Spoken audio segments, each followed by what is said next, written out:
જે નવનીતભાઈને ન્યાય અપાવવા માટે એના બેનરો અમુક અસામાજિક તત્વો દ્વારા તોડી પાડવામાં આવ્યા હતા।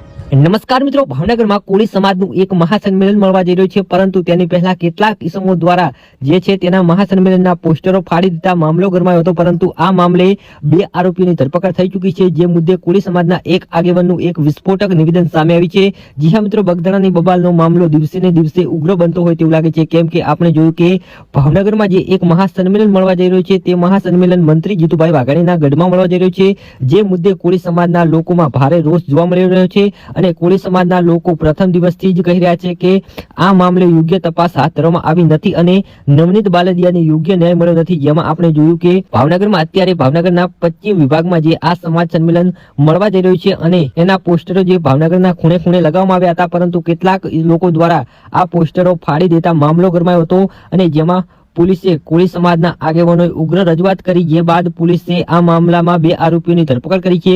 આ બંને આરોપીઓ આહિર સમાજના છે, જે મુદ્દે કોળી સમાજના એક આગેવાનનું નિવેદન સામે આવ્યું છે। સૌપ્રથમ તે સાંભળી લઈએ। જય વેલનાથ।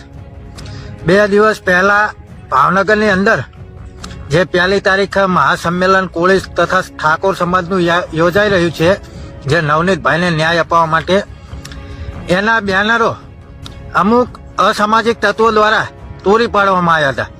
ત્યારે આજે એ બંને અસામાજિક તત્વોની ધરપકડ કરી લેવામાં આવી છે અને બંનેના નામ વિશાલ આહિર છે।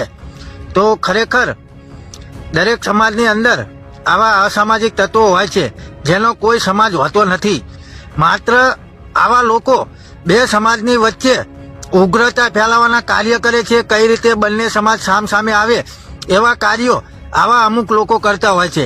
તો બંને લોકોની ધરપકડ આજે પોલીસ દ્વારા કરવામાં આવી છે। તો ખૂબ ખૂબ આભાર પોલીસ તંત્રનો પણ કે બંને અસામાજિક તત્વોની ધરપકડ કરી।